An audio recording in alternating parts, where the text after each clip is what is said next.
اعوذ باللہ من الشیطان الرجیم بسم اللہ الرحمن الرحیم وکل انسان الزمناہ طائرہ فی عنقہ وقال النبی صلی اللہ علیہ وسلم لا عدوى ولا طیر ولا حام ولا سفر رواہ البخاری۔ ناظرین محترم، سامعین مکرم،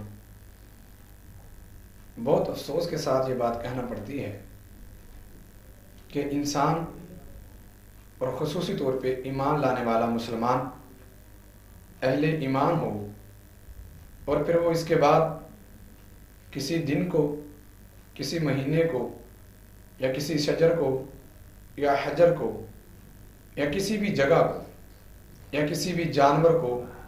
اپنے لیے نفع اور نقصان کا مالک سمجھے، یا اس کو دیکھنے کے بعد، اس کے آ جانے کے بعد یہ سمجھ بیٹھے کہ اب میری قسمت خراب ہو چکی ہے، اس کے سامنے میں بے بس ہو چکا ہوں، اور یہاں تک کہ اسے اپنے نفع نقصان کا مالک سمجھتے ہوئے اپنے بہت سے کام چھوڑ دے۔ حضور اکرم نبی معظم جناب محمد رسول اللہ صلی اللہ علیہ وآلہ وصحابہ وسلم کے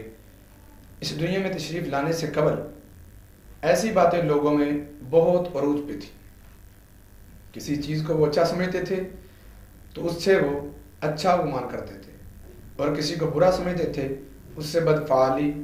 اور بدشگونی کا نظریہ اور عقیدہ رکھتے تھے۔ لیکن اسلام کے آنے کے بعد نبی رحمت علیہ السلام کے ذریعے سے اللہ رب العزت نے انسانوں کو اس بات کا بہت ہی تقیدی انداز میں حکمن طور پہ بتایا ہے، اور یہ انسانوں کو سکھلایا ہے کہ کوئی چیز چھوٹی ہو یا بڑی، جیسی کیسی بھی ہو، اس کے اندر نفع اور نقصان نہیں ہے۔ نفع اور نقصان کا مالک صرف اور صرف میں اللہ ہوں، اور اللہ رب العزت کی ذات کے علاوہ اس کائنات میں کسی اور کو نفع اور نقصان کا مالک سمجھنا، کسی کی وجہ سے اپنی قسمت کو خراب یا اچھا سمجھنا، یہ انسان کے عقیدے کی کمزوری ہے۔ یہ باتیں میں اس لیے کر رہا ہوں کہ ماہ سفر جو شروع ہے یہ اسلامی کیلنڈر کا دوسرا مہینہ ہے، اور یاد رکھیے کہ اللہ رب العزت نے اسلامی مہینے جو 12 بنائے ہیں یہ شروع سے چلے آ رہے ہیں، ان میں سے کوئی بھی منحوس نہیں ہے، کوئی بھی ان میں سے برا نہیں ہے،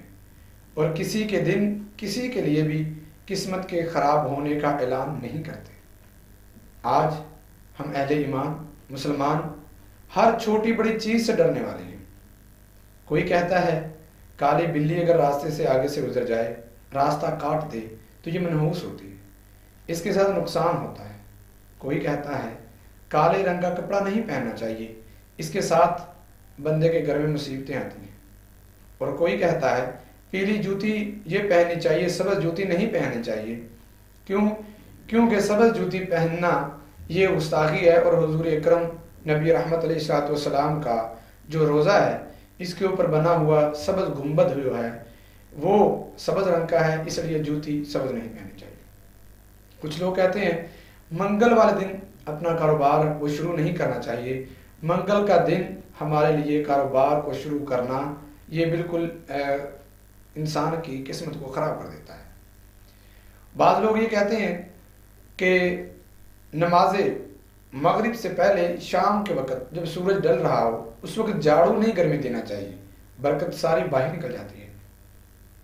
ایسی چیزیں، بچہ پیدا ہو جائے تو اس کے سرہانے کوئی لوہے کی چیز رکھ دو، کوئی چھری وغیرہ رکھ دو، تالا رکھ دو، کوئی اور اس کو ایسی چیز لوہے کی رکھ دو جس کے ساتھ اسے نظر نہ لگے۔ اچھی گاڑی لی ہے، گاڑی لینے کے بعد اس کے آگے چھوٹا سا جوتا لٹکا دو۔ اسی طرح سے بہت ہی مہنگی کوٹھی بنائی ہے، مکان تعمیر کیا ہے، محل بنایا ہے، اب اس کی بیک سائڈ پہ کالا کلر کر دو یا اس کے اوپر کالی ہنڈیاں رکھ دو۔ ایسی چیزیں کیوں ہو رہی ہیں کہ کہیں ہمیں نقصان نہ ہو جائے۔ یہ چیزیں ہمیں نقصان سے بچا لیتی ہیں، ہنڈیا ہمیں بچا لے گی۔ سوچنے کی بات ہے، اچھا رکشہ لیا ہے یا کوئی بھی چیز، اچھی گاڑی لی ہے، اچھی سے اچھی چیز آپ نے لی ہے، اس کے اوپر کوئی کالی چیز لگا دو، یہ کالی چیز، یہ کالا کپڑا، یہ کالی ٹاکی، یہ ہمیں نظر بد سے محفوظ کر لے گی اور ہم نقصان سے بچ جائیں گے۔ انہی میں سے ایک ماہ سفر ہے جنہیں منحوس سمجھا جاتا ہے۔ جیسے محرم کے اندر لوگ شادیاں نہیں کرتے، اسی طرح سفر کو بھی منحوس سمجھتے ہوئے اس میں خوشی کا کوئی بھی موقع ہو اسے منانا اچھا نہیں سمجھتے۔ شادی کرنا اسے اچھا نہیں سمجھتے، کاروبار کو سٹارٹ کرنا اسے اچھا نہیں سمجھتے۔